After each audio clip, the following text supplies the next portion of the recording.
함께 공부하는 시간을 갖게 됩니다. 오늘부터 공부하게 되는 내용은 소요리 문답인데요. 이 소요리 문답은 여러 가지의 책으로 여러 출판사에서 번역이 되어졌는데, 우리가 공부하려고 하는 것은 흑건북수라고 하는 출판사의 소요리 문답 책을 공부하려고 합니다. 자, 엄밀히 이야기하면 웨스트민스터 소요리 문답이다, 이렇게 표현할 수 있고요. 왜 그러냐면 웨스트민스터 총회에서 작성된 문서이기 때문입니다.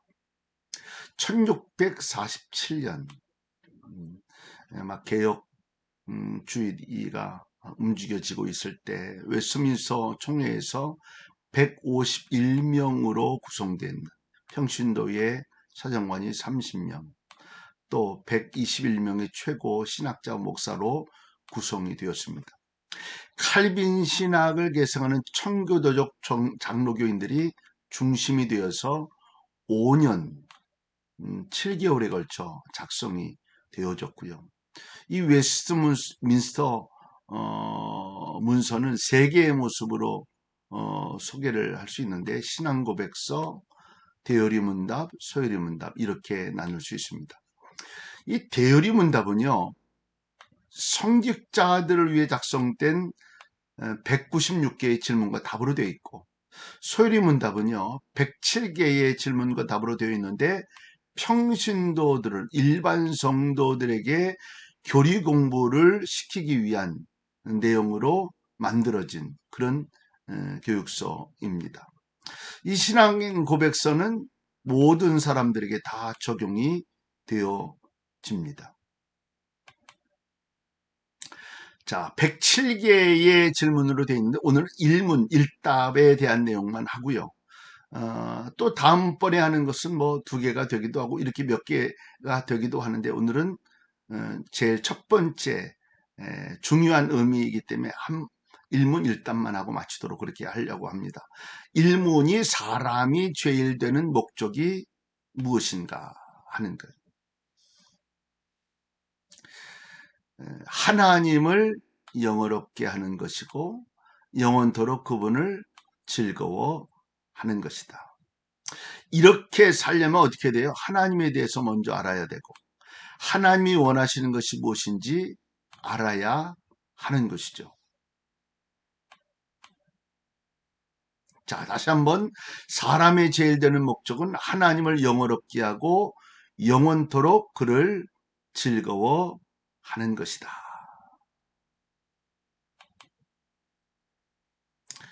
자, 먼저 체크를 해보고 가야 할 것이 있는데요. 성경은 무엇이라고 이야기하고 있나? 성경적 입장에 대한 내용과 무신론자, 유물론자들의 생각은 어떤가를 생각해 볼 필요가 있습니다. 절대 진리는 존재한다. 성경은 절대 진리죠. 하나님은 절대 진리죠. 그런데 무신론자와 유물론자들은 절대 진리는 없다는 거예요. 그러니까 창조주도 없는 거예요. 세상은 그저 존재할 뿐이다. 그냥 무슨 목적이 있는 게 아니라 존재할 뿐이라는 거예요. 자, 창조주에 의해 지음받을 때 다른 피조물보다 더욱 특별한 목적과 이유가 있게 지음받았다. 이것이 인간의 목적이다. 특별한 목적과 이유가 있게 지음받았다. 이런 목적이 인간에게 반드시 있는 거죠. 그런데 무신론자들과 유물론자들은 어떻게 이야기하면 인생의 목적은 누군가 주는 것이 아니라 내 입장에서 가장 좋은 것을 찾는 것이 목적이다. 내 인생은 나의 것, 나의 행복과 만족을 위해. 이게 인생이라는 거예요. 우리가 생각해 보면 굉장히 혹할 수 있는 건 아니겠어요? 그러니까 신본주의, 인본주의의 차이점 속에서 많은 사람들이 인본주의를 선택하게 된 이유가 뭐냐면 이런 거예요. 내 인생은 내가 책임져야 되지 않겠는가 라고 하는 것이죠.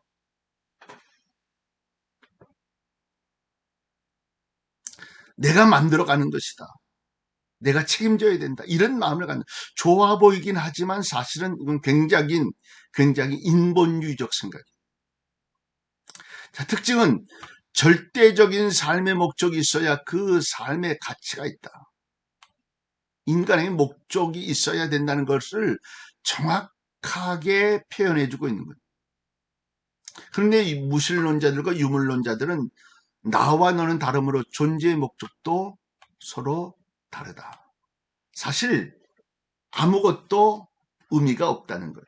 그러니까 상대주의적 관점에서 생각하다 보니까 다 각자가 갖고 있는 진리를 가지고 사는 거예요. 굉장히 위험하기도 하고 사실은 제일 힘든 일이기도 하죠. 그러나 어쨌든 이 일은 올바른 이야기가 아니다. 성경은 반드시 절대적 진리, 하나님이 주신 그 목적에 의하여 삶을 살아갈 수 있는 사람들이 되어야 한다.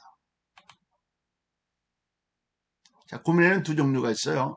목적이 있는 사람. 목적을 이루고자 무엇인가를 더 잘해보기 위한 견전한 고민이죠.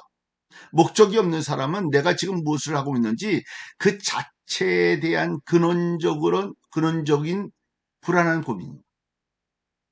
목적이 없는 사람들은요, 그냥 근본적인 모습으로 불안한 마음을 가지고 살게 돼 있어요. 자, 목적이 분명하지 않으면 어떻게 해요? 혼돈스러움이 있어요. 사회생활을 하든지, 또 인간 관계를 하든지, 또 하나님과의 삶을 살아갈 때도 역시 마찬가지인데, 이런 목적이 없으면 굉장히 어렵죠. 힘든 관계를 살아야만 해요. 근데 목적이 분명하면 어떤 삶을 사냐? 질서 있는 삶을 살게. 하나님을 드러내는 삶을 살아갈 수 있는 은혜가 있게 된다는 것. 누가요? 내가. 가정에 대한 목적이 있기에 사랑과 화목이 또 교회에도 말씀과 전도와 헌신과 교제 이런 것들 또 사회에서도 공부, 경제활동, 자기개발 이런 것들을 이룰 수 있는 삶을 살게 돼. 다 그 나름대로의 의미 있는 질서 있는 삶을 살아갈 수 있게 되어진다. 그러나 목적이 없으면 어떻게 해요? 혼란스럽다. 뭘 해야 될지 어떻게 해야 될지 이런 상황 속에서 굉장히 어려운 인생을 살아가게 되는 거죠. 자, 도표로 다시 한번 확인하면 하나님을 드러내는 삶이 바로 목적이 분명하면 질서 있는 삶이다. 내가 가지고 있을 수 있는, 내가 알 수 있는 가정, 또 교회, 사회 이것을 통해서 하나님의 영광을 나타내고 하나님을 드러내는 삶을 살아가게 되는 것입니다. 자, 우리 인간의 목적은 최종의 목적이 하나님 영광이에요. 자, 그러면 결혼도 해야죠. 그런데 결혼의 목적은 하나님의 영광이에요. 자, 직장도 살아야죠. 그런데 직장의 목적은 뭐예요? 이것도 역시 하나님의 영광이에요. 공부의 목적도 역시 하나님의 영광이다. 이 최종의 목적이 바로 하나님의 영광이에요. 결혼생활 잘하는 거 이 수단일 수 있어요. 직장생활 잘하는 거 수단일 수 있어요. 공부 열심히 잘하는 거. 그러나 가장 중요한 목적의 모습은 모두 하나님의 영광이어야 한다는 거예요. 공무원 시험을 보기 위해 시험 공부를 하죠. 공무원이 되기 위해 시험을 보죠. 사회 이바지하기 위해 공무원이 되죠. 사회 이바지하는 삶을 살죠. 이런 삶이 목적 있는 삶이다.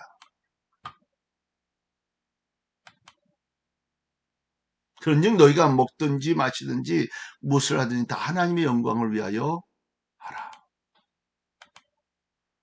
하나님을 위해서. 틀린 답, 행복을 위해서도 아니에요. 욕구 실현도 아니에요. 뭘 위해서? 하나님을 위해서. 이것이 우리의 목적이어야 하는 것. 전도, 찬송, 교회 가는 것, 공부하는 것, 먹는 것, 입는 것, 일하는 것, 잠자는 것, 생각하는 것, 여러 각도의 모습으로 또 생각하고 기도하는 것. 이 모든 것이 다 뭐냐면 하나님을 위한, 나를 위함이 아니고 하나님을 위한 모습이어야 한다. 그래서 성도의 삶은요, 그런 삶이 되어야 됩니다. 자, 보통적인 다른 종교의 신과 인간의 관계는 뭐냐면, 내가 헌신하고 노력하고 착한 일을 하면 하나님이 건강도 주시고 복도 주시고 재물도 주신다 라고 하는 것인데, 이것은 온전한 성립이 되는 것은 아니에요. 인간은 하나님의 영광을 위하여 드려지고, 하나님은 그 일을 기뻐하시면서 우리에게 복도 주시고 재물도 주시고 건강도 주신다 라고 하는 사실을 우리는 기억해야 합니다. 이는 만물이 주에게서 나오고 주로 말미암고 주에게로 돌아감이라. 영광이 그에게 세세에 있으리로다. 오늘 우리의 삶이 하나님을 향한 믿음의 삶이 되고 하나님의 영광을 위한 은혜의 삶이 될 수 있기를 주님의 이름으로 축복합니다. 오늘 여기까지만 공부하겠습니다. 오늘도 승리하는 하루 되실 수 있기를 바랍니다.